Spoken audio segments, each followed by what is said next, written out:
back and bigger than ever. It's the unofficial 40 from Soonerscoop.com. Now, here's the entire Sooner Scoop crew. Carrie, Josh, Eddie, and Bob. All right, welcome back. It is the unofficial 40 podcast right here on Soonerscoop.com. The entire gang is here. Eddie Radosevich continues to be attacked by problems as, let's see, his house started weeping, or his condo, raining from the ceiling, got stuck in Atlanta, drove to Orlando, barely got back from Orlando, and now his car has said, screw you, I'm dying. It might be a good thing. I don't know. We'll see. I think we're in a kind of a waiting period. But, yeah, it's never good to get to the – like, even before I have a cup of coffee, it's never good to get to the radio station and pull into the parking lot at the godforsaken time that I have to get there and realize that, is my car about to blow up? That was a question that I had to ask myself fire this morning.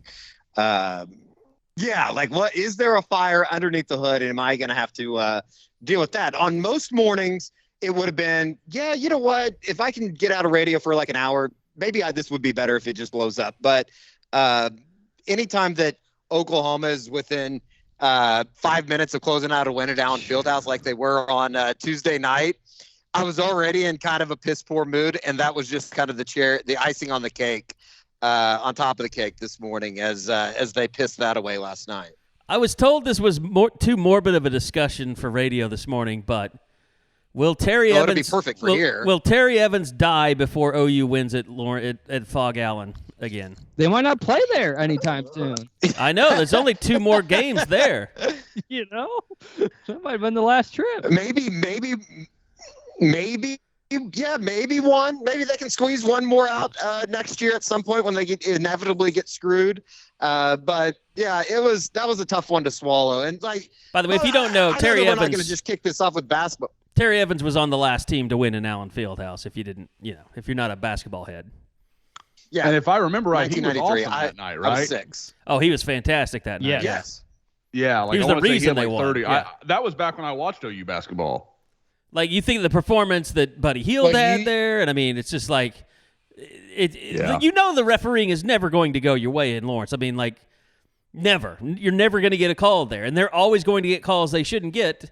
There's a reason why it's so difficult to win there. It's because the officials are absolutely swayed by the crowd.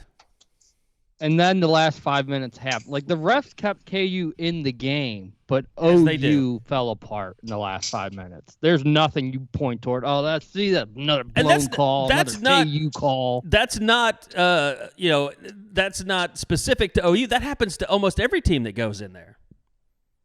Yeah, that happens to the away team at Allen Fieldhouse. That's just what happens. We've seen it to Oklahoma State. We've seen it to Kansas State. It's like, I think we've lost Eddie already. No, I'm here. Tragedy I'm continues. Here. Okay, he's here. Go ahead. We're here. We're doing the pod. Full disclosure, I'm at my parents' house right now. So, no language. Right on the head though. Oh my God, is Karen going to come in there and chastise you if you drop F-bombs? I don't give a all right. Oh. Look, don't hurt our merch sales. Karen Radosevich. Right now, that'd be amazing. Don't hurt our merch sales. Karen Radosevich is our biggest customer. All right. Don't turn her against the unofficial 40. This is a Catholic home. We will go to confession and repent for our sins. Okay. So yeah, I mean that happened last night. Look, I don't even know where to start with the football team. The roster is completely changing, day after day from where we were when we podcasted last week to where we are today. I haven't even kept count. Bob, you're in charge of that kind of stuff. Like, I mean, we were asking for Dylan Gabriel to make an announcement. That seemed like old news by this point, all the stuff that's happened on Thursday. I think we spoke it into existence is what we did. So, yeah, he has announced, and then there have been all kinds of Marvin Mims leaves. I mean, okay, let's start with David Agwebu because, him leaving, I said it to you guys, I think, like, this is the most significant, productive defensive player in the modern era that has chose to just leave the program. Not go to the NFL, but just leave for somewhere else. Like, 5 years ago, if you would have told me a player like that would leave the program, I'd be like, no, that's insane. That's never happening. Is it too convenient for Oklahoma to view it as, I think this is a win-win for everybody. I think Oklahoma is ready. I don't want to say ready to move on because the players are going to talk about the leadership and everything that goes into that. But I do think that, and they've been very vocal about it. Jerry Kanik said stuff. Danny Stutzman's been outspoken about it. Deshaun White has said stuff. Miguel Chavis. Yep. I think Miguel Chavis even said some stuff. But I do think at the end of the day, to get a little turnover at that position, to get some of the new blood in there, and just in general today, to give David Awegbu a new lease on life, a little bit of a fresh start. It's kind of a win-win for everybody. Or is that just almost too convenient to be able to say that? I think what's been interesting, at least so far, is that David hasn't come out and did the social media announcement where you expect, the fan base to give you all the love and how much they love watching you and they support you and wish you well. Like I thought once that trickled out Monday afternoon, at least by Tuesday, he would have had one of those. And I don't know, maybe he kind of understands that for whatever reason, the fan base has not been a big fan of David. I think that's exactly what it is. I think he kind of knows what most of those losers, and that's what they are, the losers out there that would bust his ass and say that he sucked and they didn't need him, when in reality, he, at times we've obviously been critical of his play. He took poor angles at times. He will not be remembered probably as good of a player as he should be, and that's unfortunate. Yeah, or do you wonder, does he want to try a different position? Maybe he knows, hey, I'm not a linebacker. That's where they're going to keep me. Maybe I want to try at rush end or something like that. I mean, that's the only thing that really, not the only thing that makes sense, but yeah, for you to kind of talk this out and realize like, oh, he's unhappy and unhappy with the criticism, like that's just kind of depressing to think that might have led to it. I don't think that like necessarily led to his decision, but I think that it is just kind of a fresh opportunity for him. I've heard Houston as a school that maybe folks should keep an eye on. And, I guess nowadays you got to go, well, that's a conference opponent. So maybe you see him, on down the road. So, I mean, that guys, was, go ahead, Josh. I always struggle with the criticism thing. And I realize we're just speculating, but like, do players, coaches, do they live in such a small environment that they don't realize like that's going to be true anywhere if you're not doing the things that the fans expect you to do, whether those are valid expectations or not? Like, it's not like Oklahoma has cornered the market on critical fans. Like, it's everywhere. Like, it's because social media, have this platform to do so. It's everywhere at major programs. I mean, maybe it's just one of those things like I don't like the way that, some people treat players, because it happens at Texas and Oklahoma and Alabama and Georgia. Like, you have fans that are very passionate, and we talked about it last week. I mean, don't be psycho. I mean, just be passionate. But you do, and it's like we don't know what happens to these other programs when players like this leave. Like, how did Wisconsin fans act when Graham Mertz, decided to leave? I'm sure there were a lot of people that said good riddance. I mean, not a lot, but some that did that. I mean, I'm sure it does happen everywhere. But by the way, Wisconsin, Nick Evers, you want to change your transfer mind? They're signing guys left and right at quarterback. Quarterbacks in the span of a month. Although one of them's a 2024, but 3 transfers in the span of a month. Yeah, that's crazy. But no, I don't know. You just don't know how guys, are sensitive or react to kids these days. I'm not trying to be old man, get off my lawn, but it's kind of like with the Dylan Gabriel thing. Like, why did that take so long? Like, what did he need to, find out in order to just announce it? Because there certainly was not some big NIL since? component to his announcement. And how different has Dylan been since? Like, showing a real personality on social media that we've never seen, and getting an idea like, okay, 2023 is his team. Well, going back to the bowl game, I mean, that was a totally different demeanor at the bowl game. Like, we hadn't seen that much fire out of Dylan. Like, people wanted to see that out of Dylan Gabriel, but he was always kind of a reserved guy.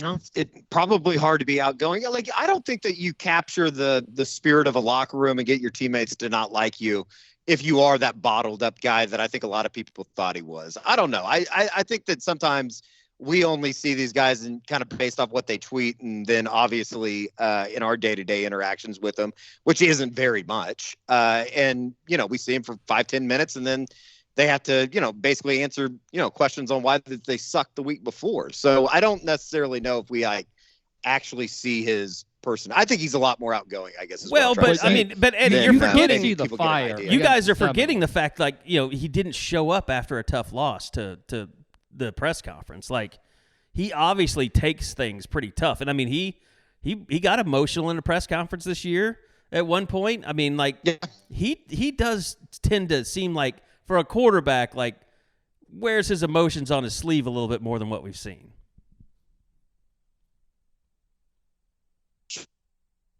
Boom, mic drop. Maybe it'll help in the portal as they keep trying to get guys. Okay, so and it seems like. Go ahead, Eddie.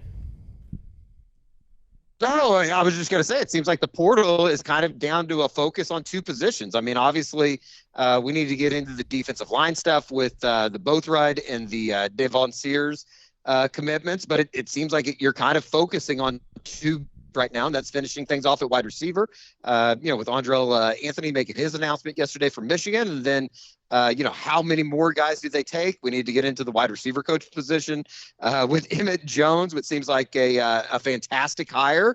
And then kind of what happens at offensive line with, I think everybody kind of waiting to see what Walter Roush does, the kid from Stanford. So, yeah, I mean, we can kind of lead into just all the portal news that's out there right now.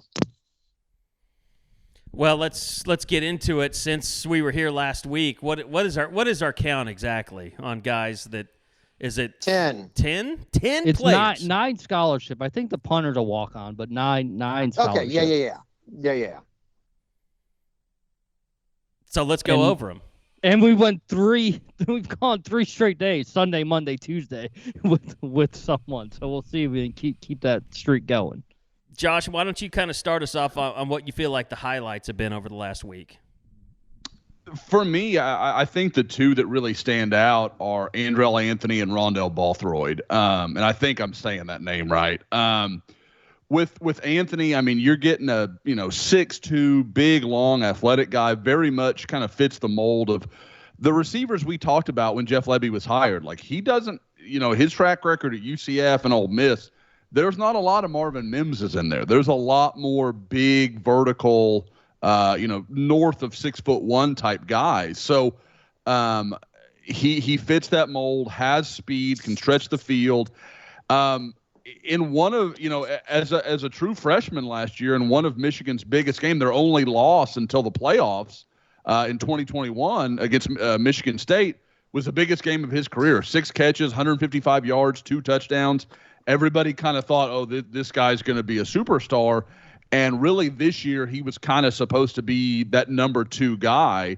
And it just never really came together for him. It sounded like drops were a little bit of a problem from some of the people I've talked to.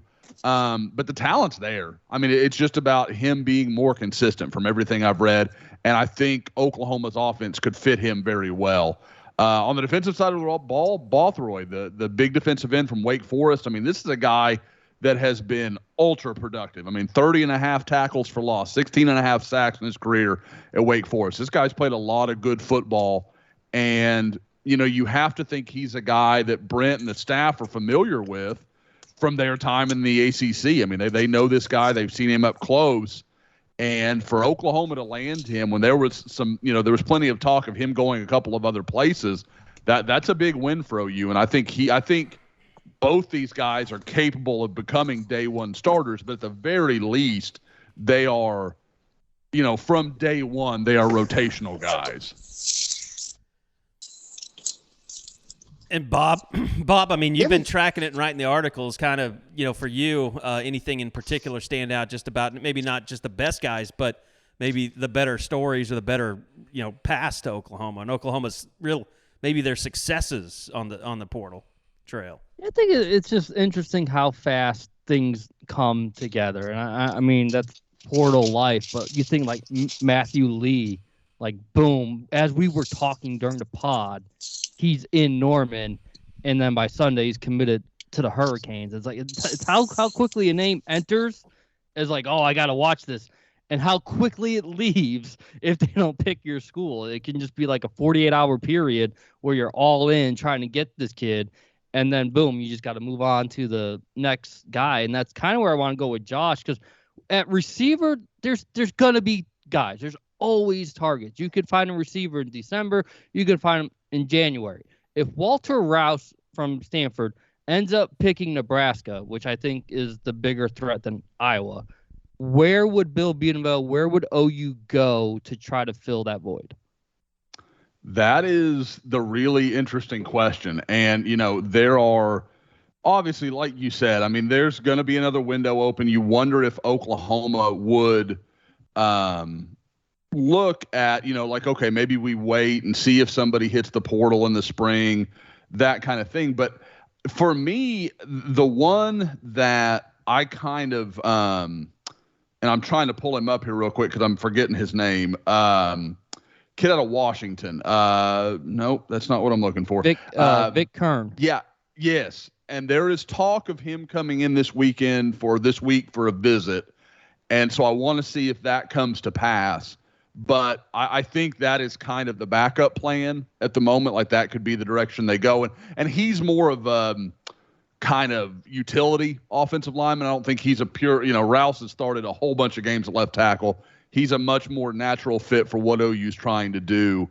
But I don't know that there is an immediate obvious answer there. I wonder if they say, Caden Green's coming in. Let's see him go through spring. Let's see where he could be, if he could be that guy for us, and kind of go in that direction.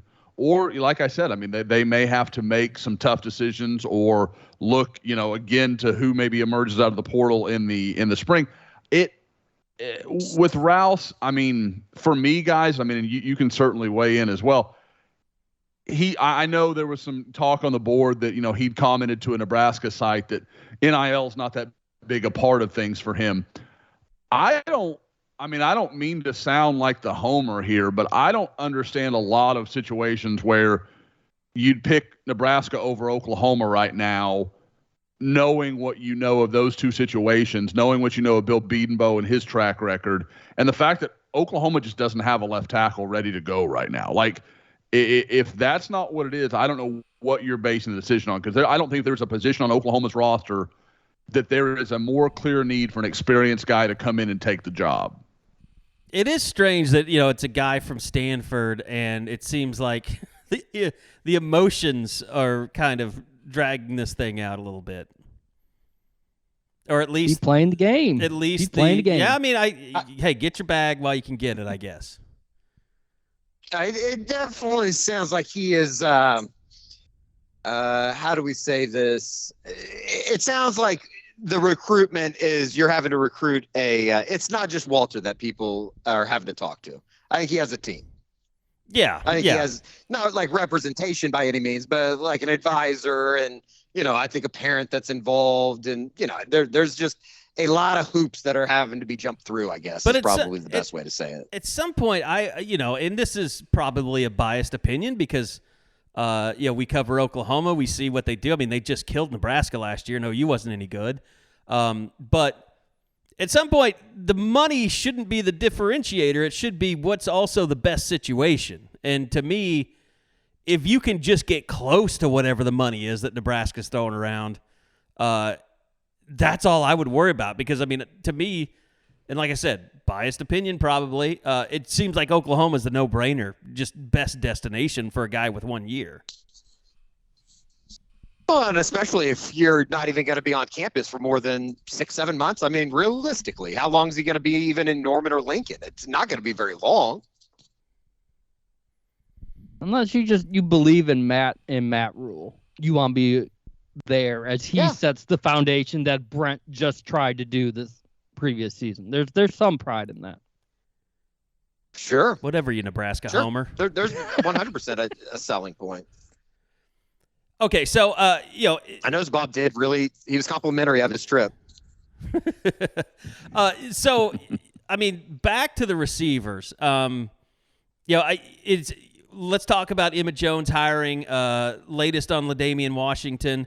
Kind of, we can get into that, but like receiver wise, is it one more guy basically that they're after, and then it's done? I mean, it's a great question because you lost 4 with Theo, Darby, West, and then Mims going to the pros. So you don't have to necessarily do a 4 for 4, but I think you got to get 3, but you can't reach to get the 3rd. It's got to be someone that you really, really want. The question that I have, and Andrel Anthony, I know he's kind of gone back and forth with you a little bit, Josh. He hasn't responded to me yet, and I'm just trying to get a feel. What were they telling him over the weekend about that position coach? Were they already starting to mention Emmett Jones?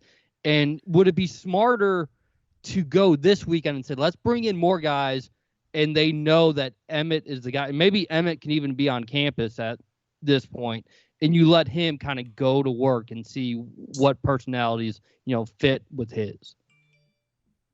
I get the impression that Andrel Anthony had a pretty good indication of who the next wide receivers coach might be. I know upon leaving Norman, he had given Emmett Jones a follow on Twitter. There were, and that's Stoops Bros and Donnie Hazelwood and all their research. They spotted that out and pointed it out to me. So I, want to give credit where it's due.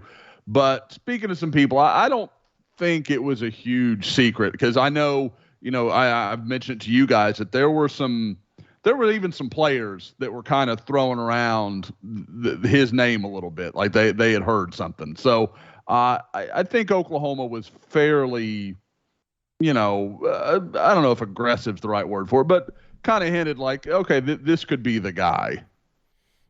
Aren't they? I mean, doesn't it make sense, though, that they are looking for a specific type of receivers with what's left? I mean, outside guys. I mean, you've got young guys like Jaden Gibson. I know a lot of people have asked me questions about him and his future. We saw Nick Anderson a little bit in the bowl game. You've also got LV Bunkley Shelton, who we saw in the bowl game. We don't know on J.J. Hester, exactly how productive he can be with the injury this year. There's just a lot of guys that, we don't know a whole lot about, but what we do know is like guys like Jalil Farouk, Drake Stoops, Gavin Freeman, like those are all guys that can do damage on the interior. So it just seems to me like what they're looking for is guys that can get down the field, and especially with the way Dylan Gabriel plays, he likes to get the ball down the field. Agreed. I mean, they got to go they got to go for those type of guys, and that's where it gets interesting because I'm always the one that says you can get a receiver from the portal no matter what. There's always going to be one. But when you start looking at a specific skill set and traits that you're looking, then it gets a little bit tougher. Like for instance, the Tyrone Broden from Bowling Green, does he check the box that you need for what you're looking for? He's a good receiver, but how would he complement the rest of the pieces that go along in the room? And that's where it does get a little interesting, trying to figure out who is that guy in the portal at this moment that is stretching the field, that is being what you need at this very moment. Not just a body that's a good receiver that you would just figure out as you go along how to make him work, but someone that at this very second, if you had him in your locker room, you knew exactly what position, what role he was going to have to play. And the only guy that you Josh, can say with success that that about is Jalil Farouk, and he's a very versatile guy, though. I mean, they get him the ball behind line of scrimmage, they put him at running back, but he's the only guy that we've seen besides Marvin Mims that really made plays down the field behind the defense.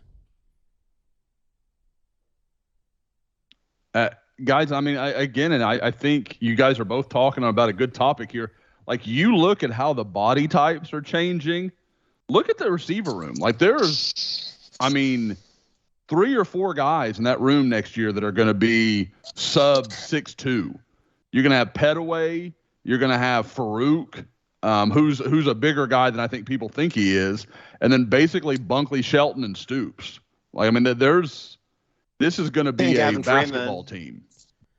Oh, I'm sorry. I'm looking at the scholarship chart, but you're absolutely right. Gavin Freeman as well. Yeah. So, who by this time next year will probably be on the scholarship chart, right? I would agree. I mean, you would think so. Yeah. So basically, I you don't have know what more that kid could do. All you have in the room is Hester, Nick Anderson, and Jaden Gibson that are 6'4" and up. Yep. Yeah. Yeah. And then you've got the freshman, Keon Brown, who's a 6'2", 6'3" guy, big physical dude. So, and I know talking to some people, while I was, kind of making the rounds of the All-American games, there are a lot of people that are kind of with me that, like, if he can put all the pieces together, he's special. I know people that have seen him live, and it's just kind of, like in games. I've only seen him in the camp setting. Talk about Petaway. That it's just. No, I'm talking about Keon Brown, the big guy from Florida. And just a physically overwhelming dude. It's just a matter of, can he put it all together? Can he be consistent? Because if he can be all those things, I mean, he is a NFL type skill set.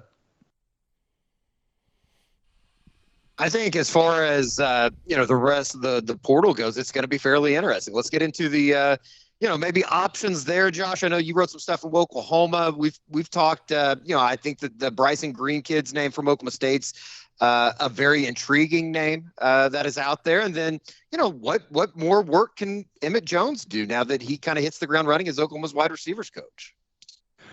Guys, I mean, we almost have to start with a surefire way to ingratiate ourselves with Texas fans, but ever since his name's come up, all of a sudden Xavier Worthy and Oklahoma are getting linked up like crazy. And I don't see it. That doesn't make any sense to me. But, like, apparently Jones and Worthy have a pretty good relationship going back quite a ways.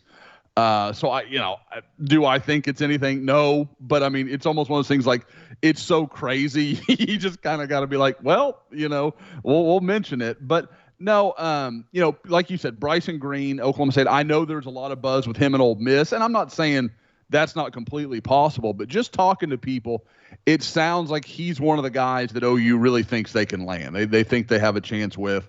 And, guys, I mean, I don't know if it's the elephant in the room, but Jaron Bradley, the wide receiver from Texas Tech, I mean, I mentioned Xavier Worthy. He was the guy. I mean, Emmett Jones recruited him to Tech, has been part of has been his position coach at Tech the entire time he's been there. Guy had a big year. I mean, he was almost top 10 in every receiving category, receptions, yardage, touchdowns. I mean, he was a big piece of that Tech offense last year, and obviously only figures to get bigger. And is a guy that a lot of people feel like it will strongly consider following Jones to Norman. Now, last night you kind of heard like, oh, he could be in the portal any minute. And this morning it's cooled down a little bit, but we'll see. If he goes in the portal, you have to really like OU's chances. But at the same time, I mean, Tech and their crew, I know Joey McGuire and those guys, they're going to do everything humanly possible to keep him in Lubbock. By the way, speaking of Tech, little tangent. Nice to see Alan Bowman come back to life. I thought he was long gone from college I did not football. know he was at Michigan. I didn't either. He's a really good quarterback, though. He is. I've loved that kid since high school. When I saw him go against Aledo and Jason McClellan and all those guys years ago, and he was the only reason Grapevine had a prayer in that game. And he played well. He really was. I was super impressed with him and am shocked he's been such a journeyman. I thought he'd go to Tech and just light it up. Guys, I thought OU might lose that game when he got the collapsed lung before halftime. Yes. Like, after he got that collapsed lung, they were done. And OU came back and won convincingly, but like before that happened, like they were really good under him. That was kind of one of those things where they just shuffled quarterbacks and it didn't make any sense. It feels like Tech's just been playing musical chairs at quarterback for since Mahomes left? I mean, I don't know that they've had a back-to-back starter at that position. I mean, I don't mean games, but over like year to year, I don't remember them having a starter since then. Yeah, it's been a lot of, during the same way with Matt Wells, like they were all over the place with quarterbacks then. And they have been now too. So, all right. Is that kind of A and B, the Tech guy and who else are we talking about there? Bryson Green. Green. Bryson Green. Because those two guys. I've seen those guys play enough. I like both of those guys a lot. And it's so weird. I think so. Really. Just think like 3-4 years ago, we were making a stink about transferring within conference. The Baker Mayfield tribunal that had formed back in the day. And they're trying to take 2 years of eligibility away from him. Crazy. It's amazing to see Lincoln Riley willing to take Dorian Singer after all the Chandler Morris, buzz. But now, when they're incoming, it seems to be less of an issue. Was there buzz that Chandler Morris was headed to USC? No, that he didn't want to let Chandler Morris transfer to TCU because they were within conference. But, obviously now there's not a damn thing he can do about it. But that was always such a weird hill to die on, and especially because Chandler's dad was, becoming the head coach of one of the most talented programs in the Dallas area. Like, you're just like, this is not the war to choose. By the way, you want to touch on, speaking of Allen, you want to touch on the whole Michael Hawkins thing? Yeah, that doesn't seem like any way to get us in a bad way. Let's definitely talk some about that. But how that relates to him and recruiting in college and all that stuff. It's kind of it's a terrible story. But man, what a thing for a kid to go through, especially knowing the history with his father and being homeless and growing up. It's awful to see that happen to that family. And it's just like in Allen. Like, what are we doing here? Allen? Like, what? Like, it shouldn't be anywhere. I want to be clear about that. But like, that's if I was gonna pick one of the kind of quietest little nice suburbs, like Allen, Texas, would have it would have never even crossed my mind that was a possibility. So, does that? In terms of his recruitment, is there any idea where he's going to end up landing? He is now at this moment, he is still expected to announce at the end of this month on the 31st. It's a very interesting deal because I felt like Oklahoma has wanted him, and obviously they offered him. There's a part of me that thought maybe they'll want him to wait until like April or May and kind of see where everything falls, get to see him in the spring, go through the next evaluation period, and just kind of get a feel for him. Because Michael Hawkins is an extremely talented guy, but he's also very raw. Right. So I'm kind of interested to see what Jeff Lebby's take is on that when he's, in on guys like Michael Van Buren, and he's offered the Florida State quarterback, the Drew Comanhook or something like that. I have not spoken to him, so I can't tell you how to say his name correctly. But there is 100% this feeling that, if Oklahoma's pushing, he's going to go to Oklahoma. Like that's the general feel that I get. Now, Arkansas is very active, very involved, and I wonder if Michael's trying to find out, like how serious is Oklahoma about me? Mm-hmm. Like I wonder if that's part of the equation here. But for me, I would bet on Oklahoma. I don't know that this has any real impact on his decision. What I do think is interesting is it takes him out of Allen, where if he had picked Oklahoma, they've got Zena Umeazulu and some other guys that I think in the coming years Oklahoma would continue to recruit, and maybe he helps them with that. But as it is, obviously those relationships are still there, but he's not going to be around those guys every day like he might have been. But I want to get to some of the defensive line stuff. First, I want to remind you guys, primeshrimp.com, great sponsor of the pod. They've revamped kind of their lineup. They're doing just single-serving packets now instead of the doubles. So they've got all their flavors, including the new New Orleans-style barbecue shrimp. It's perfect results in 10 minutes or less. You just throw it in boiling water, less than 10 minutes, take it out. You can do it sous vide if you want to do it that way. You can just cook it in the bag in boiling water. But restaurant quality meals in less than 10 minutes, no thawing, no messing around with it. You don't have to fuss around to get it in there. You just put it in the vacuum package. Take your garlic herb butter, your New Orleans style barbecue shrimp, French Quarter Alfredo. If you like the spice, they got the Louisiana boiled Cajun shrimp or the signature Cajun seasoned.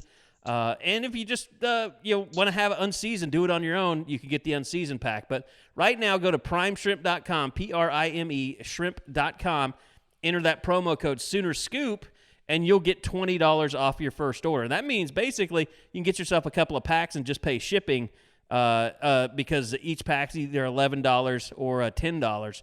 So prices have dropped. New packaging, you can get more variety, so I think it's a really good deal. You got to try it out. A lot of our subscribers, tons of our subscribers have ordered, have been very happy, so go check them out. Primeshrimp.com, use that promo code SoonerScoop, and get $20 off your order. Okay, now the defensive line, I mean, can we say like the biggest revamp of the offseason is definitely on the defensive line at this point? It had to be. So, Yeah, I mean, 100%. 100%. I love four Bob's. guys. I love Bob. Josh, Well, of course, dumbass. I mean, it would have been a disaster if they didn't, right? I mean, it's like we knew that right during the season. Like they need to attack this, and they did. The number one question that I've gotten, and I think that it's a simple question, just as far as like what can be expected, just from not only the defensive linemen, but from the transfer portal guys as a whole. I think Deshaun McCullough and Rondell Bothroyd are kind of that 1A, 1B as far as guys that can, from day one, you expect them to step in and be somewhat difference makers on this team. Everybody else is just like they bring experience, and you just hope that they can contribute. But from a defensive line standpoint, with the four names that are out there as far as guys that are coming in, and with Trace Ford, it's going to be interesting to see what his health situation is at the end of the day. But you would expect all four of them to come in and at least give you some type of contribution, whether it be a Trace Ford or Devon Sears or obviously Jacob Lacey, who I think a lot of people have kind of forgotten about because he was the first to go before the season was even over. Yeah, that's what I'm curious about, Josh. Like Jacob Lacey can you really call him a guy that could make a difference yet, or is he still too young or too inexperienced to really give an idea of what he's going to be next year? I think you might have somebody different in your head than Jacob Lacey. Yeah, he's just got 1 year. Sorry. But, the production has not been there. I mean, it's like, you don't transfer if you're a stud. That's fair. To me, I mean, that's the only part that's concerning. If you would have told me coming in that Oklahoma could land guys like Ford and Bothroyd at defensive end, I said, boy, that's a win. Those are guys that have played a lot of productive football, almost 45 combined tackles for loss in their career with those two guys. Now, Bothroyd eats up the majority of that, but you have to understand Ford's played so many games where he was just a shadow of himself. I think what people have to bear in mind, I think if you're getting the best out of Trace Ford at this point in his career, he is a situational pass rusher. They're going to move him around, do some different stuff with him. But if he's having to go out there and take 65 snaps, I don't know that that's the best.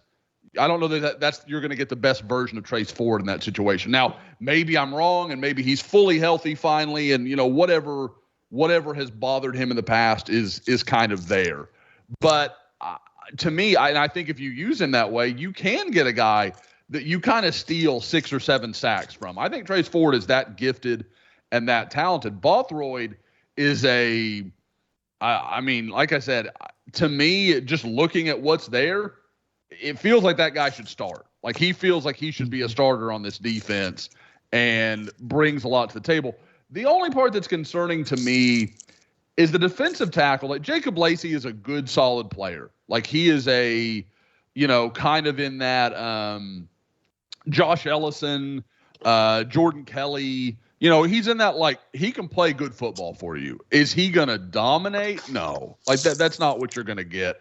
The Devon Sears kid, I mean, I see some talent on tape. I mean, he's quick-footed. He's got some athleticism. I think he could maybe emerge as a pass-rushing type of interior guy. But, boy, just watching it, I mean, I think OU needs a guy like Grayson Halton to step up and a guy like Kelvin Gilliam to finally start to be like he was, the recruit that they thought he was, or Isaiah Coe to become, not just I think he was their best interior lineman by some distance last year, but they need him to be more consistent, be able to take more snaps, be able to be that kind of guy more regularly. And if they can do that, then that defensive line, I don't know if I'd say a strength, but it goes from being a real weakness to being at least a steady group.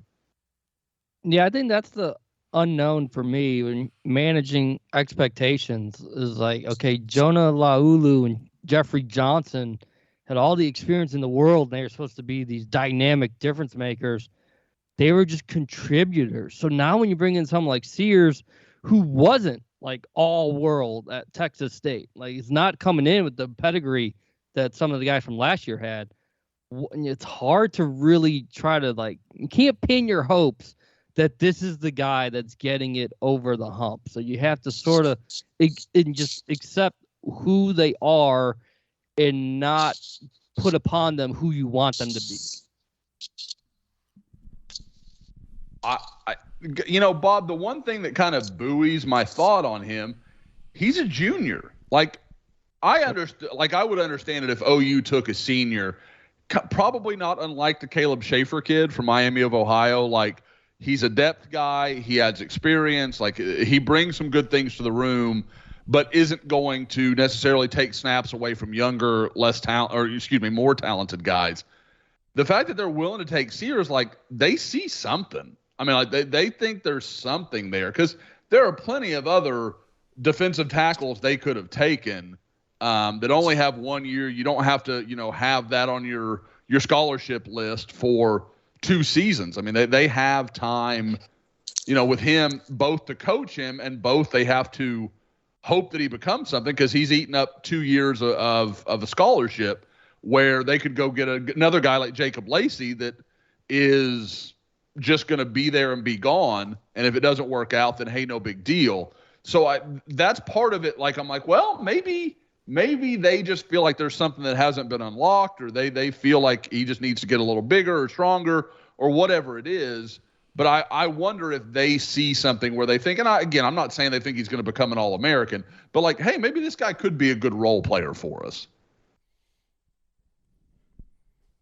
Yeah, I mean, development of what they've got. I mean, plus, to me, it screams kind of more just depth and being able to throw bodies out there, especially on the interior. Now, like you said, with Trace Ford, he's missed a lot of games because of injury, and his career is very much incomplete. But what we've seen has been really good. And was it 14 sacks in the last 2 years for Bothroyd? I mean, that's impressive no matter where you're coming from. And he's Power 5, so I think maybe Corey Robertson's going to turn into an Outland winner.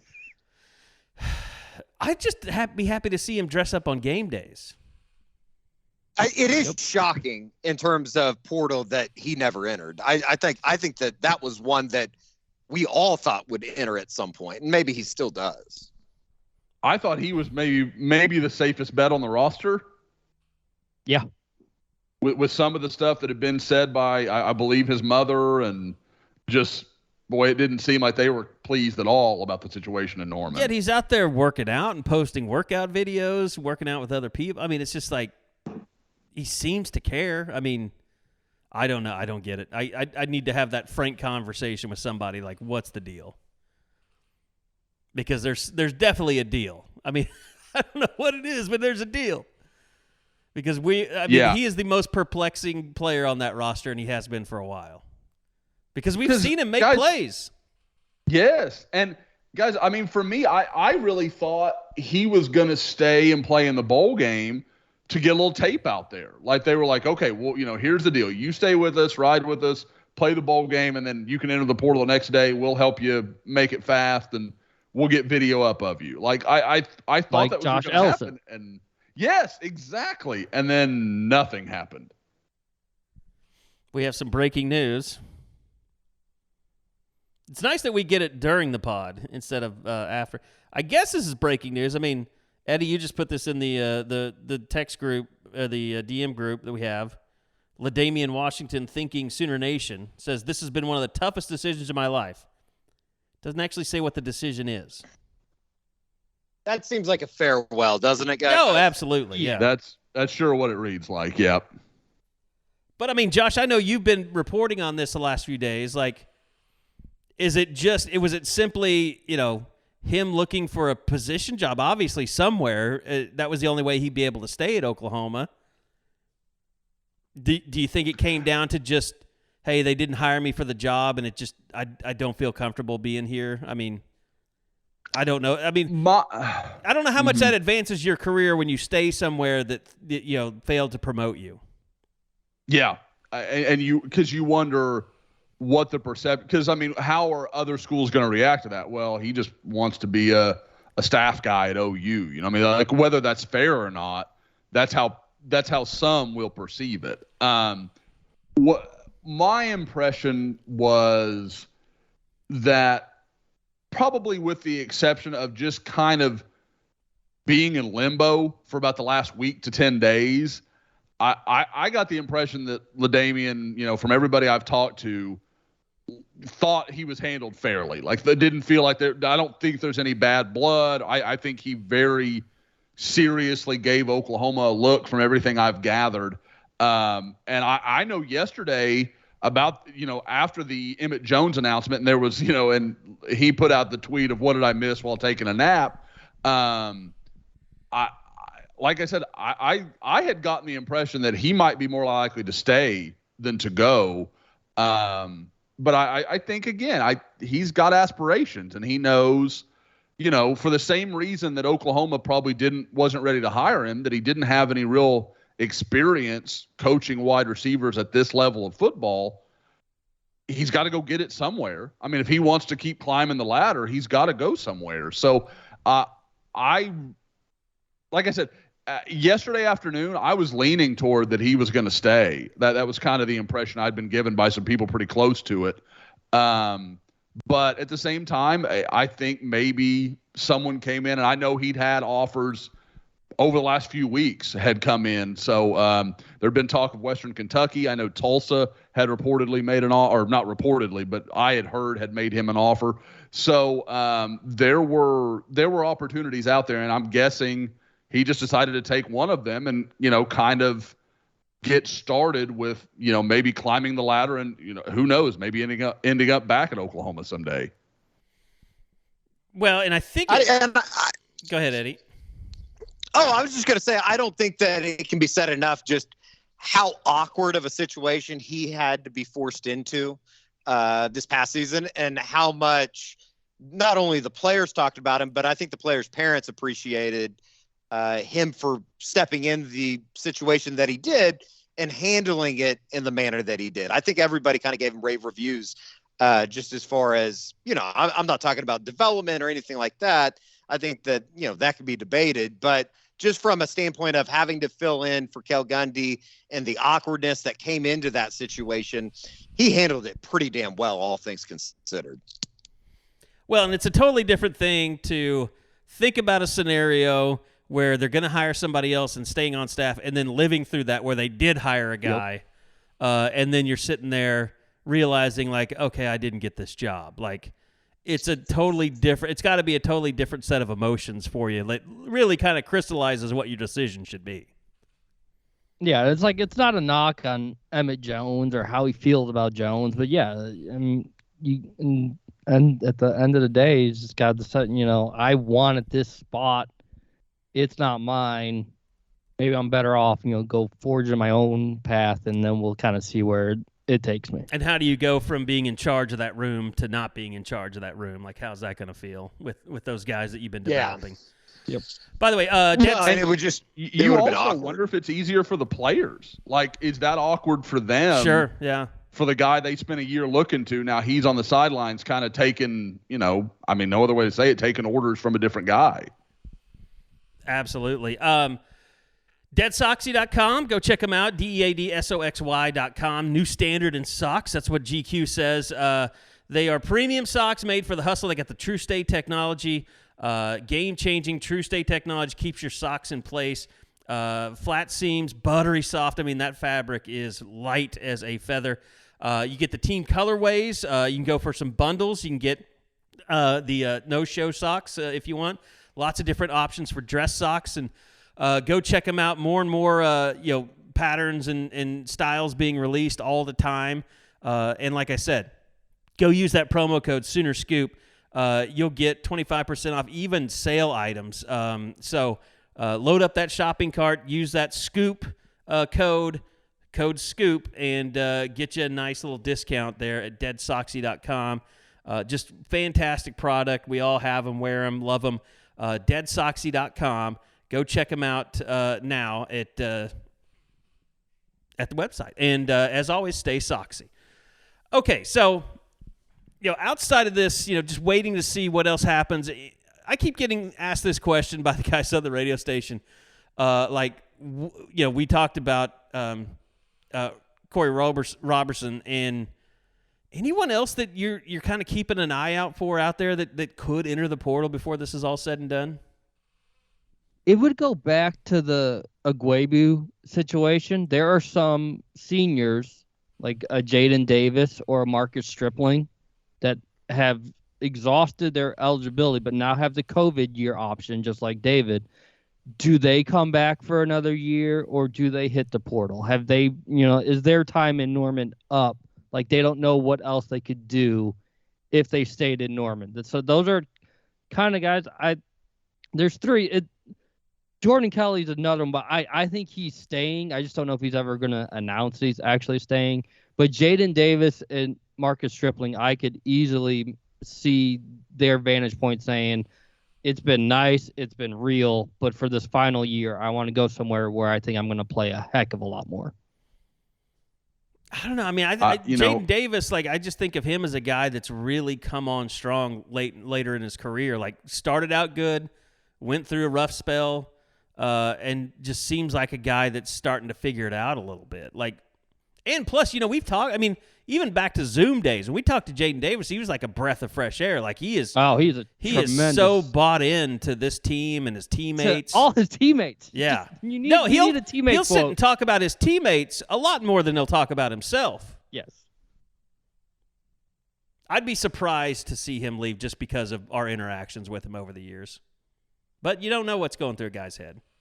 You mean just because he likes you so much, he's going to hang around for a year just so he can talk some more to you? I'm a likable guy. Why wouldn't he?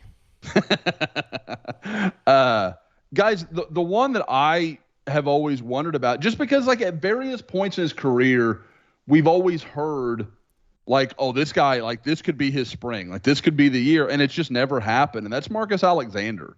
There have been multiple times when you thought, okay, maybe he's going to go take a guard spot. I thought last year was going to be the year, and then they brought in McCade, and it never really happened for him. And now you've got young guys like Jake Taylor and Savion Byrd, and he doesn't seem part of the long-term plan. And so I just kind of at some point, what are you waiting for? Because he could go transfer and I believe have 2 years because he could use his COVID year as well. So it just, at some point you're like, man, don't you want to just go compete and go have a chance to play somewhere?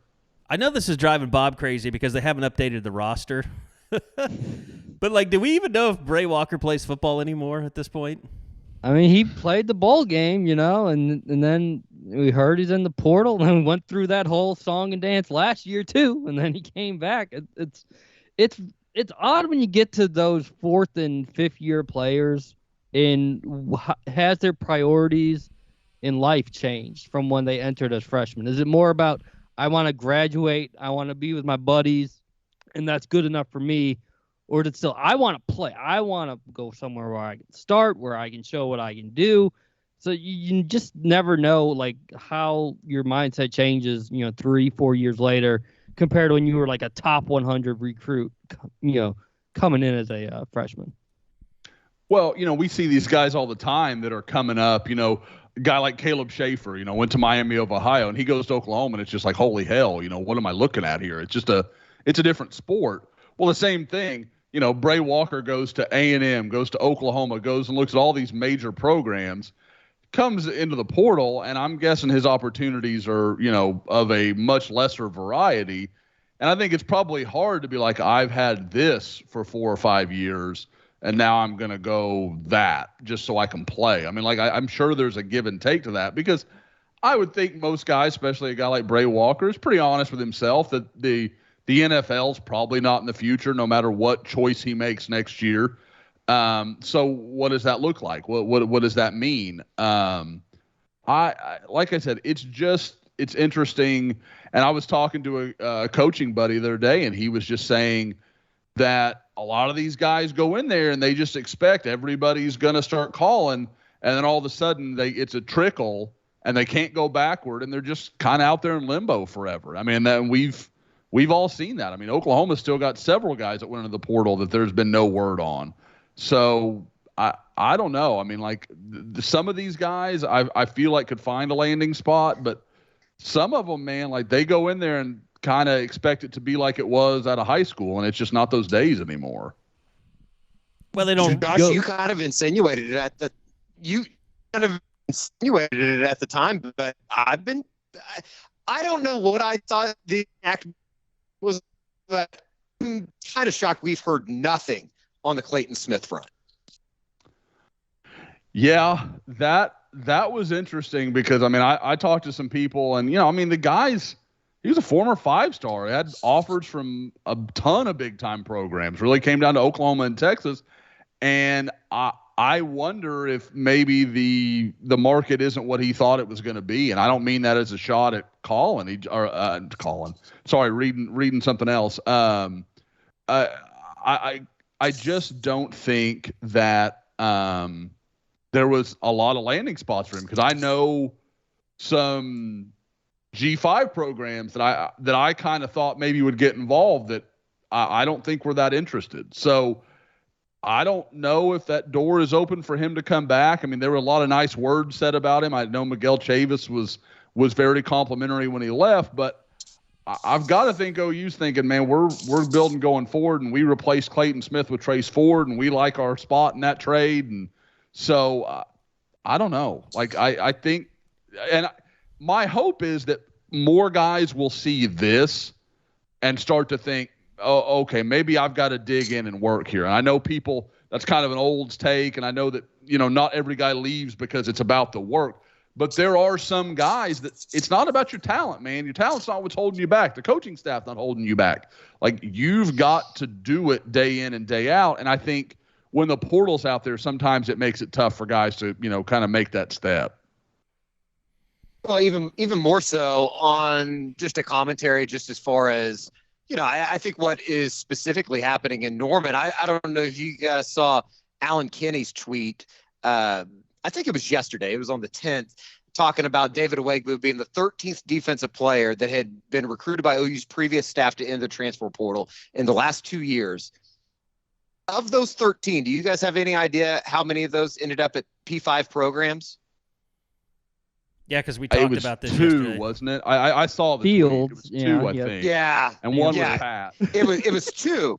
And one's Pat, who was a grad transfer and went to Stanford. And that made a bunch of sense in the whole world. It's like, it's very obvious that from an evaluation standpoint, and even more so from a development standpoint, things just they weren't good. They haven't been good. Yeah. I mean, and you look, where they're pulling from. I mean, we talked about Andrel Anthony, guy from, and I know that's offensively, guy from Michigan, but even on the defensive side of the ball, you went and got Indiana, a guy from Indiana, a guy from Wake Forest, a guy from Notre Dame. I mean, you're talking about places that play some defense and have, coaches that are respected on that side of the ball. And I have to think that's a good sign. You know, Trace Ford at Oklahoma State. You know, it's been the last few years, you know, under Jim Knowles. So there is plenty to like about what they're doing in the portal, and I think it does speak well of some of the evaluations they're starting to make. Because, guys, and I mean, not to get me on a tangent, I'll be quick here, but you know, you go back to the Kirby Smart comments made last year after the Florida game when he said, you know, 50% recruiting, and that's what I love to latch onto. But he also said 25% of it's evaluations. Like, so it's not just about, oh, you go and recruit the best guys. Like, you go and report.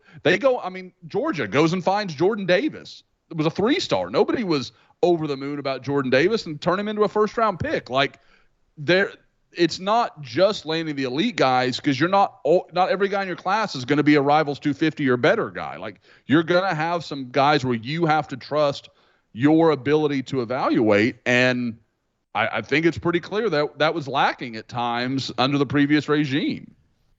Well, and to me, it was kind of that continuation of, you know, what was happening under Mike Stoops, which is guys would start, you know, their careers, play well, get progressively worse, and then just get passed over by another set of new guys that played well, got progressively worse, and then got passed over. Like, it was a I mean, it was a trend. It was a circle. It was I mean, absolutely was. To me, that speaks about coaching and development too. I mean, that's the thing you can't forget besides evaluation. Like, even guys that were recruited highly, they never got better. They always got progressively worse, and then they lost confidence, and then the defense was terrible. Like, and that's, to me, when I say I feel good about the direction things are going, it's just like with Woody Washington. Remember how terrible he was in the TCU game? And then in the bowl game, I saw him make one of the best pass defenses that anybody's made in years at Oklahoma, where the guy literally caught the ball, but he had his hand in between his hands and just stripped it out of there before he could finish the catch. I'm convinced, like, Woody's girlfriend broke up with him that week, or like something happened. Like, because whatever, like, Woody has I'm not saying he always makes every play. No. But he's never looked like that. Lost. Like, that was weird. Like something looked off. Exactly. But even though, you know, I know people, you know, we had a lot of talk about the Justin Broyles catch given up to Wilson and stuff, like, but he was serviceable. I mean, we all know he's not the most talented guy in the world. He runs like a 4.8, like, but it's not like they even hit him. They just got him. They knew that, you know, he would do what they told him to do for the most part. His athleticism would let him down at times, but he wasn't terrible. I mean, he got his best year. The best year we saw of Broyles was this year. Yeah, I think that's fair. I know nobody probably wants to hear that. There were definitely solid moments. And you know, we talk about Jaden Davis. Like, I thought he got better, you know, since the staff has come in. I don't know. Probably with the exception of the DJ Graham should have dropped the interception against Nebraska. I'm not sure as I have been as just dumbfounded at the response of people that think Justin Broyles or any other damn corner on the planet was making that play against Johnny Wilson. Like, that's not happening, guys. That's not it. It's physics deny that as a possibility. Perfect throw. Like, and I don't. Catch, I don't care if it was Patrick Surtain. He wasn't making that play. Well, I mean, it's like people think that the defensive backs at Georgia and Alabama don't ever give up plays. No, watch Keely Ringo. He gives up plays all the time. Watch Surtain gives up plays. Remember what CeeDee Lamb did to Surtain? CeeDee Lamb destroyed him. Oh, my God. I thought he would never recover after that bowl game. Hey, Kerry, how was that national championship game? How'd that go? I knew this was coming. I was ready. It's on the Rolodex to talk about. I mean, look, I mean, you lose by 58. That's not just about a team being that much better than another. It's a lot about one team not showing up. And I said this afterwards, like the game after the game, the post game, all that stuff. You could tell the difference in those two programs. It's like Sonny Dykes knew that he was a hero at in Fort Worth and will be for a very long time for getting a team to national championship. If Georgia had lost that game, it would have been the end of the world. For TCU, it was a wow, we had a hell of a year moment after it was over with. They got beat by 58. They were not ready to play that game, especially after hearing Kirby Smart's pregame speech. Like, they were facing something that they did not know existed, which is a very talented team, a much more talented team that was more motivated, was more fired up, and they got run over by a train. I mean, the worst thing that happened to TCU might not have even been TCU's doing outside of, and Bob, you've said this, not having a running back at full strength was the wake-up call that Ohio State kind of offered for Georgia. And I think that played right into Kirby Smart's hands. Yeah. And that was the time to get them. And didn't happen. No one would have played Georgia within 20 points on Monday. No, I do agree with that. Ohio State didn't get Georgia's best shot. TCU got everything Georgia had, and the worst part for TCU was that like you'd seen some games like that early in the year, like Oregon. Kirby just called off the dogs off of his buddy Dan Lanning, and plus he didn't have any reason. Like he had a whole season to go through. There was no reason to hold anything back on Monday night. Like just let it go, let it fly. Like we're still running our offense, and it may be the second team in there, but TCU wasn't beating Georgia's second team that night. Like there's no way that was so lopsided and just out of control. And it was funny. I was at one of my kids' classes, and I get back, and literally TCU's punching it in, and it's 10-7. I was like, oh, shit, okay. Maybe this is going to be interesting for a little while, because there was never a doubt in my mind Georgia's going to run away with that game. But, I was like, maybe for a half TCU could make this interesting. And then it's 35 straight points. Holy shit. Okay. So it was just unbelievable. I'll have you know, though, Josh, by the way, at the radio station, I was the only person that picked Georgia to cover. There were 8 other people that picked TCU to cover that spread. God, I hate to always be the one that's it's not the scrappy underdog, man. That's not who wins. That's not who gets Cinderella in this story. It doesn't work like that. Yeah, because it takes away from your Twitter fighting about how 5 stars matter. I mean, that's your brand. You cannot go against your brand. I get it. But you're forced into this situation where you have to tell everybody that Georgia is going to kick the living shit out of anybody that they play, because especially when it's an underdog team with 17, 4, and 5 stars total on their roster. And for all the people that want to argue with it, I'm usually right, just because you're always right. Better. It is. But you know why people argue with it? Because no one else has the 5 stars that Georgia and Alabama do. Nobody does. And for them to admit that it matters is them admitting that they'll never win a national championship, and they're never going to do that. Yeah, it's fatalistic. They don't want to have to accept that your fate's pretty much sealed here. And there's nothing that is not, it's not amazing. And I know people say, well, what about Texas and A&M? And I get that. Like I say every time, just because you have those players doesn't guarantee anything. But I can guarantee you can't stand toe-to-toe with Georgia and Alabama if you don't have those players. If you don't believe me, ask the 2 teams that played for the Big 12 title this year. They both got massacred by teams that are just far, far more talented than they are. Do you think that USC would have played them closer just from having Caleb Williams? They would have scored some points. They would, yeah. Never would have been in doubt, but yeah.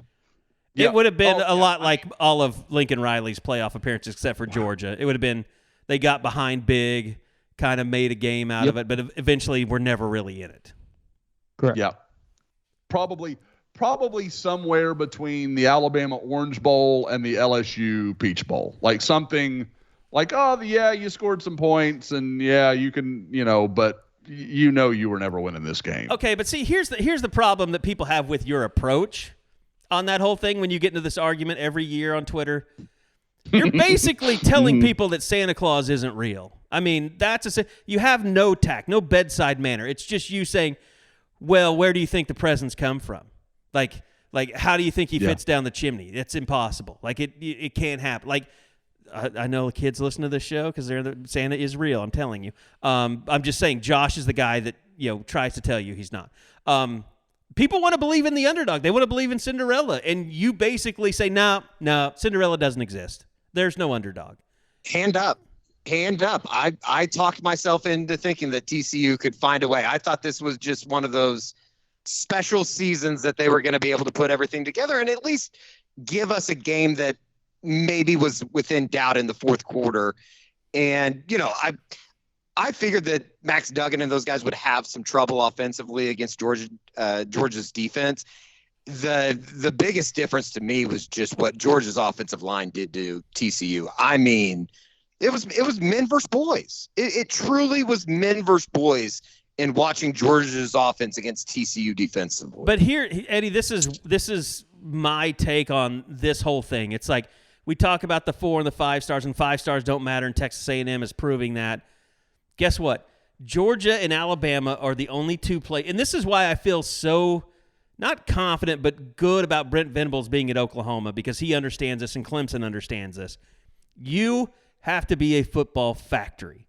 Like, you have to have players that come in that are 5 stars that say, I am here to go to the NFL to be the first-round pick, to win national championships, because that's what is expected of this place. And no matter what I've done in high school, once I walk through those doors, there have been 100 other players just like me that have had to work their asses off to get where they want to go. Like Georgia and Alabama now have that built into their program. I think Clemson has that to some extent as well. But like USC doesn't have that. Oklahoma hasn't had that. Like you see all these people, like Texas doesn't have that. Like, it's more like coddling the 5 stars. A&M, same thing, like coddling those guys, saying, we're just happy to have you here. Thank you for coming here. We recruited our butts off. Let's go play some good football. Like, no, that's not what Alabama and Georgia are about. They are about a system that will bring you in, and whatever you've done doesn't matter. It doesn't matter that you're a 5-star anymore. And that's what I think Oklahoma can get to under Brent Venables, if they continue to do better than 6 and 7. Well, the thing that's the most amazing to me with Georgia is just how hungry they seem to be. And it's not all talk. It's like they're at Georgia and anything but domination is so far beneath them. Yeah. It's almost like Georgia and Alabama are hungrier than everybody else when they shouldn't be. Guys, like how many have everything. How many football teams would have a player on their team that will record that Kirby Smart pregame speech and release it on their own because they wanted a transfer because they were unhappy they weren't playing? That would happen in more programs than not. Don't you think? Yeah, we saw it happen in Texas last year. Like, the most amazing thing to me was after the game when those guys were talking about how everybody thought that they were going to go 7-5, when we know that the truth out there, that there's hardly anybody that thought that they would lose 2 games, let alone 5. But it's just like they are so mentally bought into the program and what Kirby's doing, and obviously what Nick Saban's doing, even though they came up short this year. I don't know. It's like the mentality with those 2 programs right now is just so far greater than anybody else out there. They do such an outstanding job drowning out all the noise. Like, because again, I assume that somewhere in their brains they actually believe there were people that thought they were going 7-5 this year, when we all knew Georgia's got as good a chance to win the national title as any team in the country. Like, basically, Alabama and Ohio State were the preseason favorites by a nose. And but I mean, they do. They can internalize all this stuff, and it just makes them incredibly dangerous. And Kerry was talking earlier about how Georgia and Bama and their guys come in and they're hungry and they know the expectation, they know what the standard is. It's what Brent Venables talked about in one of those very first press conferences. The thing we go back to a lot: recruiting your own problems. Like, A&M and Texas recruited guys that almost immediately got it, and not so much Texas in the last couple of years. I think Sarkisian's done a better job of this, but definitely Jimbo Fisher in the last couple of years recruited guys that were super talented, but everybody knew, like, if things go sideways, that dude can be a problem for you. And they just kind of said, it's going to be fine. We're going to do whatever we're going to do, and it'll all work out. Josh, it's kind of like, here's a perfect example. Zach Evans, Alabama and Georgia talent, but not Alabama, Georgia attitude. Yep. And it's why he ended up at TCU, which is I don't mean that as a shot at TCU, but it's clearly a step down. And for his talent, TCU's willing to take that risk. Alabama's like, we'll find another you. We're not worried about, like, you're a good player, but we get 5-star running backs every year. What are we sweating you for? It is. I mean, that's a perfect example. And there are lots more where Alabama's just like, we're not messing with that dude. And the thing about it is once you have that culture established, once that guy gets to Alabama, you're not going to have those problems because the other guy's going to be like, knock it off, dude. You're nobody special. Yeah, I mean, it's look, TCU is not on that level. If anybody's going to take a downturn, it will be TCU. I mean, it's kind of like, Oklahoma banged its head to get into the college football playoff for so many years. What Georgia did was they did the same thing. They almost lost to OU in the Rose Bowl, but they got to the national championship game where they lost. But they kept banging their heads against the wall and trying to break through and knowing, okay, we've seen the best. We have to do this, this, and this to get better. When Oklahoma was doing that, like, we've seen the best, but they didn't do the things needed to get better, which was, 1, get rid of Mike Stoops. 2, just get better on defense, recruit better, develop better. Like, and they continued to be that team that Michigan is, that Ohio State is, that they keep getting there, but they're not kind of learning lessons of, this is what we need to do to be those guys, or being able to take the steps, that next step to be those guys. Georgia's the team that's done it. They're and you think about it, like all the Nick Saban disciples that have gone out there and failed, like Kirby's the first one to succeed. And I don't know, why that is compared to why the other ones failed, but obviously they spend more money than anybody on recruiting, support staff. Like, they're insane. And that's what Brent's trying to do at Oklahoma, and Joe's kind of letting him do it. But, that's the thing that makes me feel okay about Oklahoma football, is at least they have someone in here that understands the blueprint. Now, they've got to get to the college football playoff. It was us. And get that motivation in their entire program to get better and to be Alabama, to be Georgia. So they've got some steps to go, but I think they can get there.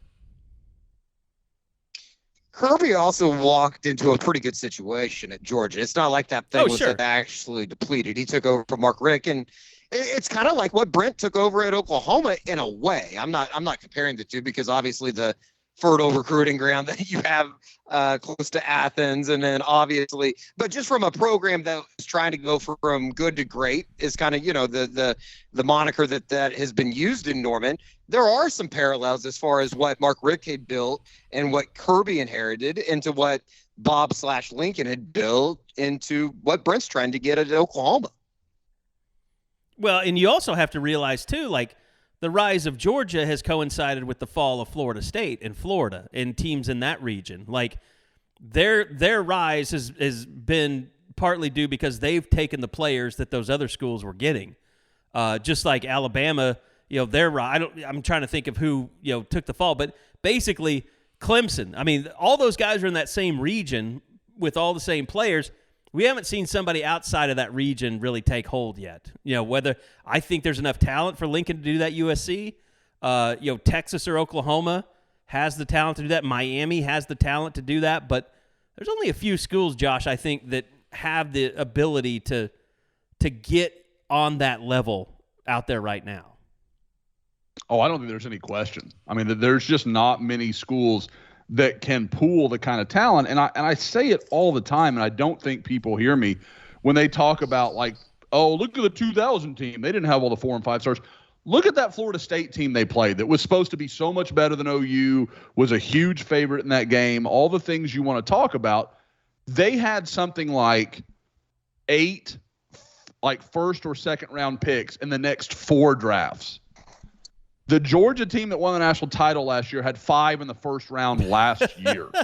Like, it's not the same thing. And people have to understand that the talent is pooling at places much more than it did a long time ago, because these kids are more and more willing to go national. Like the kids from California, Brock Bowers is willing to go to Georgia, or, Caleb Williams is willing to come to Oklahoma, or, whatever guy you want to use an example. These guys are more transient than they used to be with their signing classes. Now, it's still a big advantage to be close to home, but it's not the only thing anymore. So there's no question that you have to be near a Georgia, you have to be near a Florida, you have to be near a Texas, a California. You have to be near a massive recruiting bed, in my opinion, to consistently compete. Don't get me wrong, you can have the anomalies where, a team just pops up, has an elite quarterback come to their program, maybe he's from in-state, whatever, and then he can almost mitigate some of the differences. But you've got to have that kind of guy. That's the only way you're going to that's the only way you're going to get on that level. And to me, to consistently do it, you have to be very close to major, recruiting grounds. All right. Let's just talk about, outside of transfer portal. You see, we've talked a little bit about this with Michael Hawkins, but you're starting to see some 2024 quarterbacks fall out there. Obviously, everybody's still kind of in Jackson Arnold land, but what I know you've seen coaches kind of be on social media saying, "Hey, 2024 starts now," but what is kind of the blueprint moving forward for 2024 recruiting and beyond? Well, I mean, obviously, we've talked about it every year. When you get your quarterback early, like Oklahoma did with Jackson Arnold, that's amazingly. That's just a great thing for your program. That's a great opportunity to let him be, because he's the ringleader. You get to try to build the class. Now with Jackson Arnold, you had a guy that was well known, had played in some state championship games. Michael Hawkins is well known in camp settings and those kind of things. So I'm not sure if he is OU's quarterback in this class. I'm not sure what kind of bounce that's going to give OU. But he clearly knows a lot of these guys, being, like I said, a product, we talked about it already, being an Allen, Texas guy. He's played a lot of great players, played Geyer last year. So there is a lot of reach there. But from there, I mean, quarterbacks are usually the first dominoes and stuff you start to see fall. I mean, all that starting, and when does it kind of get going in earnest in your view? I would say, because, I mean, guys, we're like a week and a half away from the first rounds of junior days really getting going. January 21st, that's going to be Texas, and there's somebody else. The only bad news, OU picked January 28th, which is also Clemson, Alabama, and somebody else. So there are some big ones on that weekend. So you're going to have some of this where, Oklahoma's got another one coming. So, guys that miss in January may come in March. I'm sure there'll be some little more impromptu things in February as well. So that sounds like March, though. Show me you're invested in my program, in our program. Yep. Show up to this one. That they are, I mean, and that's one of the fun things. Once you start seeing guys come in without offers, there's a pretty good chance they're going to get an offer. Brent just wants to see you extend your, you make your interest clear. You're willing to make the drive up, or you're willing to fly in, or whatever it may be. You're willing to come here and look at us. We're going to go in that direction. So I think that is that's going to be really interesting. Now, like you said, from there, once you have your quarterback, and again, I think for OU, Michael Hawkins is in play. I think Michael Van Buren is very much in play, and I like him a lot. I'm a big Van Buren guy. He impressed the heck out of me at camp last year. Plays for a big-time program in St. Francis there in Maryland. Would only help OU recruit that program more and more. So that'll be interesting to kind of follow. Now, obviously, with no Shane Beamer, Caleb Williams on the roster, Oklahoma doesn't have the connections it once did into the DMV area, but I still think he seems very interested. And my impression is Jeff Lebby is giving him, plenty of attention. So watch that. And then from there, I think you start to see some of the more known names start to fall, like the guys that everybody thinks are going to this school or that school. Then you start to see that build, maybe you do see a David Stone decision between Michigan State and Oklahoma. Maybe you see Peyton Pierce make a decision, because I know he wants to be done by the summertime. Nigel Smith, the big defensive lineman from Melissa that I think OU probably leads for right now, Rivals 100 guy. You start putting those pieces together. And I mean, again, if you start off with Hawkins or Van Buren, I don't really care which, and then you can add in Stone, Pierce, and Smith, you're running. I mean, like then all of a sudden you really have a chance to put together the kind of class you need. And with Smith and Stone, you might have your defensive tackles of the future. I mean, that's what your interior of your defensive line is going to be about for the next 3 or 4 years with two guys that talented. All right, guys, anything else you wanted to hit on with portal or recruiting before we kind of move on and close this thing out? It's just interesting because the dead period is going to end Friday morning, and so the transfers can make visits, but now we get into February signing day visits too. I don't think OU's going to do much this weekend. I don't think a lot of schools will do much. I think once the portal window closes next Thursday, then coaches can kind of go back and see if there are any last minute guys they want to try to add to the February signing class. But I think we're adding another layer to it. We're almost done with the portal, but now here comes the second wave for signing day.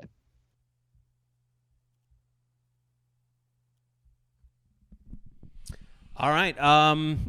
So we touched on it earlier in the podcast, but Sooners lose to Kansas. They're now 1-3 in conference play, and their one win comes against Texas Tech, who just got murdered last night, which is a little concerning for Tech. But I mean, Bob, it kind of comes out to me like can't lose home games, man. I mean, I know it's hard to go back. You started home 0-2, and it's almost like you wish that this team wouldn't have started out at home with 2 games because now they realize how damaging those 2 losses are.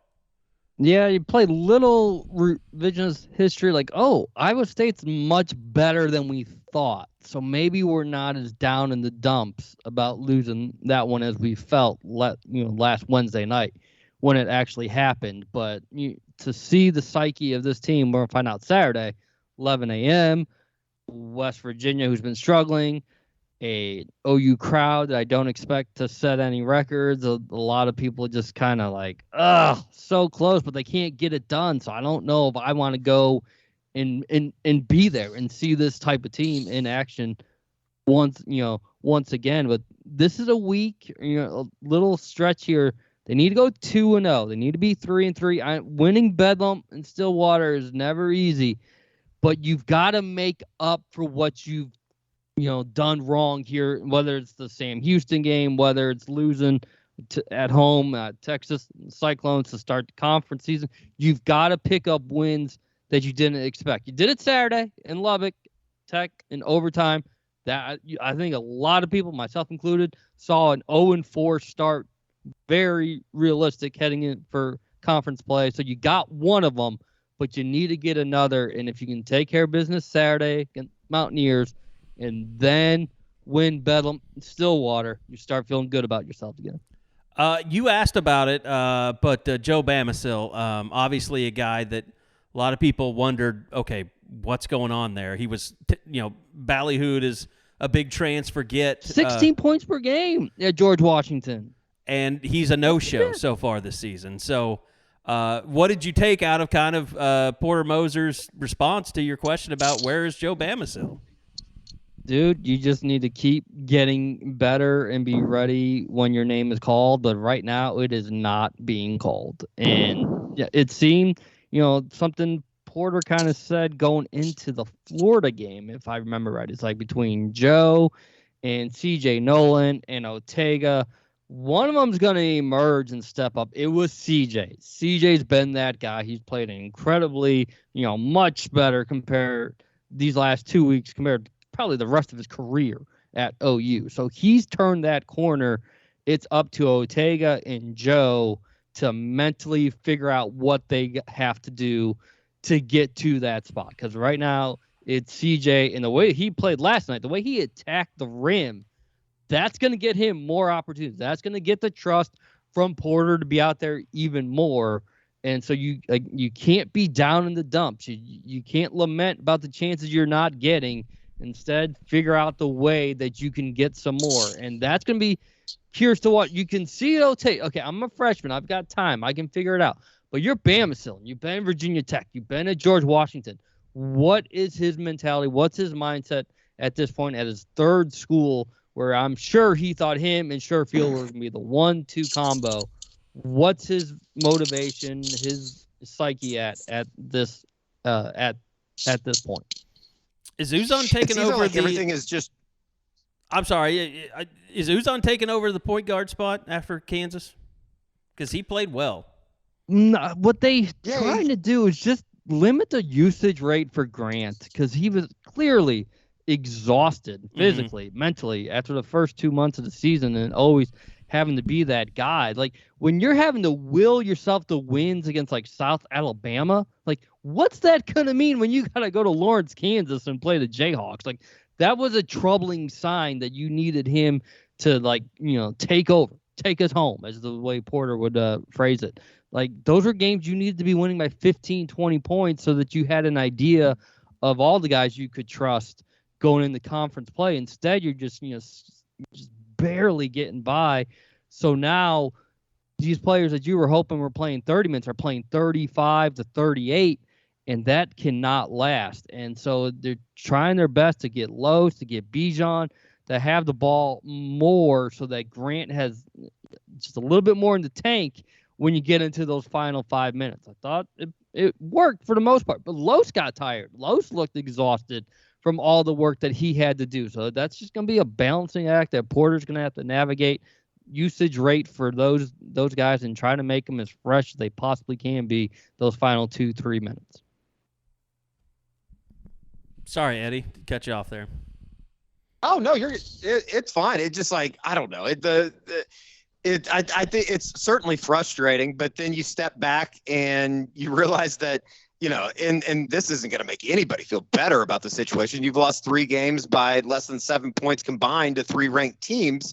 And you could be 3-1 in one of the toughest conferences in the country, if not the toughest conference in the country. It just, it's kind of funny to look up this morning and they're up to 29th in the net rating, but you're 1-3 in conference and you feel like the entire world's falling in or the entire season's coming to an end 4 games into conference play. It just, there's no breath of fresh air in this conference, and they're going to have to figure out a way to, like Bob said, get back to at least 3-3 if you can somehow swing the next 2 games and kind of get your head back above water, because right now it feels like everything is kind of it kind of feels like they're drowning in a sense. And there's other, like, Baylor's in the same situation. They're 0-3. West Virginia's 0-3. It's not just OU. Like, it's taken a toll on a lot of teams in the conference, and it's just about how quickly can you bounce back, or who's going to be that team or teams that just fall off like West Virginia did last season, because they were right in the mix around this point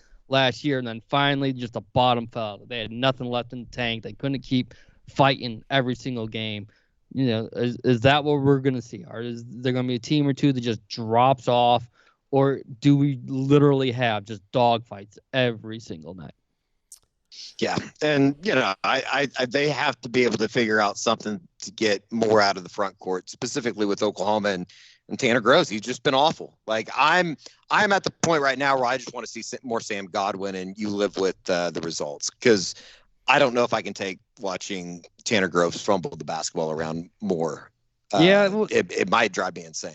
What's interesting is you can trust Sam Godwin for like a 5-minute stretch. Could you go with him for like a 10 to 12 minute stretch? And we might be on the verge of finding that out, but it's a heck of a lot different mindset and endurance and all that from just give us 5 minutes of great energy and do what you do, compared to, okay, now you're going to be playing like 12 minutes, pace yourself, make sure you're still, as fresh as you need to be in the 12th minute as you were in the first minute. Again, just a lot of lineup issues that Porter Moser is going to have to address, and how to try to get the best scoring lineup when you get down to the stretch. Because it just seems like the last 5 minutes, I know he laments about the defense and the way that they've been, breaking down in the last 4 or 5 minutes, but a lot of the flip side of that is they're not executing on offense either. So you're getting the worst of both worlds. You got to have one or the, they're going to play hard on defense, but you're having these little lapses. But on offense, they look like they're just trying to run out the clock, and that's just not going to get the job done. All right, Josh, you can wake up now. We're done, I think, with basketball. No, I mean, I watched some of the game last night. I turned it on. It was 68-61, extended it to 71-61. And I thought, you're I'm on the train. cooler. It's your fault. I mean, yes, that's possible. You can send all your hate mail to the Scoop offices. That's perfectly fine. Carrie will go through it and send me the best of it. Nobody's sending any mail. That doesn't happen. It's not a bill. It's not coming here. God, it's I watch so little. I won't pretend I have any context, but just some of the decision making in the last 2 minutes, I was like, I know enough to know that's not good. By the way, it was frenetic. Some good news to make you feel better about things. Matt Zenitz at On3 does a really good job nationally. He's kind of come on the scene lately. He is reporting that Western Kentucky is expected to hire LaDainian Washington as their wide receivers coach. So that's fantastic news for LaDainian Washington. So there you go. Yes, it is. And it kind of makes sense, with the announcement. And I think that's the way that was trending. It's hard to ask a guy to come around and stay around, in the quote unquote enhanced role if he has an opportunity to kind of what Josh insinuated, really truly begin his career if that's what he wants to do as far as, coaching in D1 and all that kind of stuff. So I don't know how anybody couldn't see that and then, kind of say, thanks for the hard work in Norman and good luck the rest of the way. I'm sure that he's a name that we'll be hearing more and more as things progress. And, I would say that to land at Western Kentucky as your first job, a place that loves to throw the ball around the field, that has to be a pretty good situation. Absolutely. And guys, the thing I would also tell OU fans to take away from this, Brent Venables made this interesting, made it worth considering a guy staying as a support staff guy as opposed to becoming a position coach.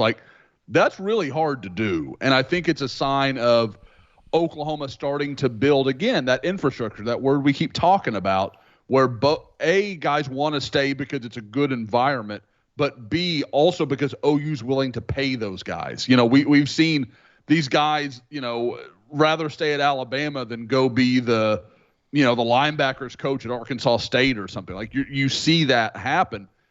If Oklahoma can really start to have the on-field success and let it all start to, really cultivate itself, you're going to see situations like this where guys turn down these kind of jobs to stay at Oklahoma. I think LaDainian's situation was interesting because of the whole dynamic of what a weird year it was with that particular position, on the coaching staff. So a little bit unique, but again, I think it's really telling because I say with zero doubt there was real thought of him staying. Well, good for him. Also want to send out congrats to my coach, Bob Stoops, who's being named the Paul Bear Bryant Award winner today, Lifetime Achievement Award in Coaching. Very nice achievement for Bob Stoops. I know Bill Snyder's won that award before, so in pretty good company.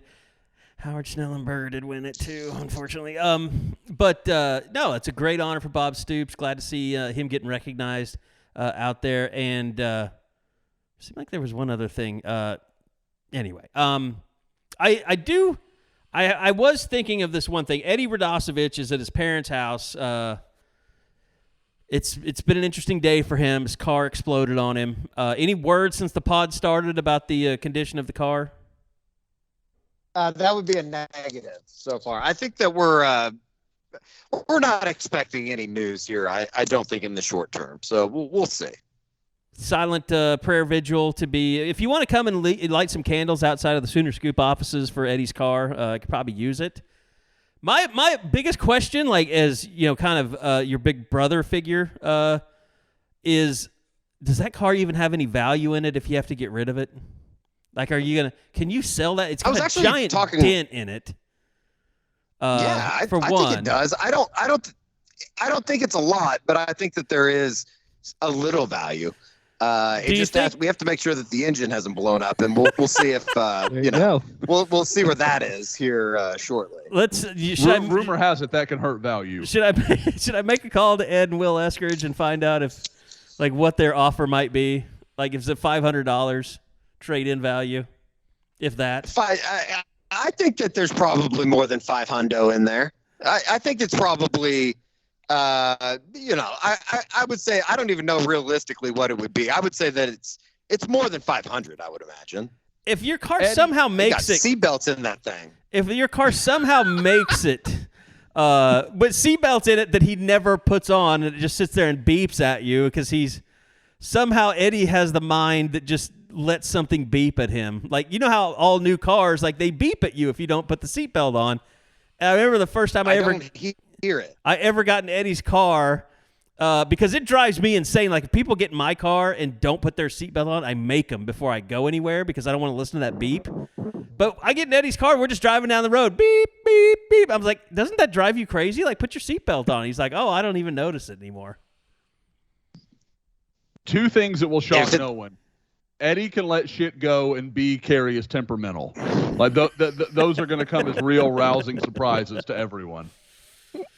Oh God, no! I mean, yeah, we gotta get you in a Lexus. It's time, I think. Yeah, it's gonna happen. I think it's gonna happen in due time. It just if your car does make it, like I think your car, its ultimate destination, its ultimate purpose in life, is to be the OU Texas car that everybody beats up next year over on Elm and Lindsay. There you go. That would be awesome. I wonder if I could go by that church and just sell the car to them. I wonder if they'd give me more than $500. Yeah, say, can this be your OU Texas car next year? Mine. I mean, I think they'd be honored to have you. Joel would probably give me $2,000 and then make flood victims live in it for a year. Eddie, the last thing I do want to ask, what would you say you beat to a pulp before replacing more, your phones or your cars? For sure, my phone. I don't know for sure. The car hasn't been beat to a pulp. It just has a little bit of a dent in it from where I was attacked by a pole. Your truck had one of those in it too before the Hyundai. I remember the truck having a dent. Yeah, I'm afraid. Gotta be better about that. Lexus. I'm afraid to investigate any further where the dents came from or why they were never reported. What the circumstances were. Yes. Yeah. Mm-hmm. Yeah, I needed my legal team to. See, with the truck, you could claim that was pre-Lyft and pre-Uber. Not so much with the Hyundai. Yeah, for sure. Oh, there's no doubt about that. Maybe mailboxes attack back when you're not looking. Schooner Scoop does not in any way or form advocate drunk driving. Sorry, just had to get that little legalese in there. I didn't hit a mailbox. I used to just push those over in high school. I didn't hit them with anything. We would just push them over and then run. It's revenge time for mailboxes. Oh God! All right, dazed and confused. All right, I think that's going to do it. I think we're done. This was a very long pod. I think people will be happy about that. So, but continue to stay locked in to Soonerscoop.com. We'll have all the latest in the transfer portal, all the latest with coaching moves, if any more are to happen, which we don't really expect. But looking forward to it as we head into the signing day that really doesn't matter anymore before spring football gets here, as this roster continues to be transformed under Brent Venables and his staff. So thanks, everybody, for checking in with us once again this week. We'll be back again next week for another edition of the Unofficial 40 podcast right here on Soonerscoop.com.